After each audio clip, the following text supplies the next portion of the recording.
Good evening. I'm Marco Rubio. Tonight I have the honor of responding to a State of the Union address on behalf of my fellow Republicans.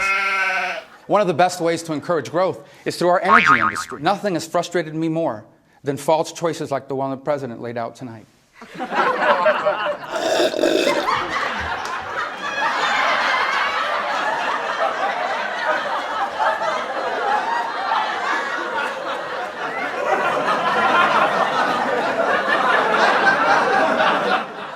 On foreign policy, America continues to be indispensable to the goal of global liberty in every year. That's why we need a balanced budget amendment. One of the best ways to encourage growth is through our energy industry. We only care about rich people. Thank you for listening.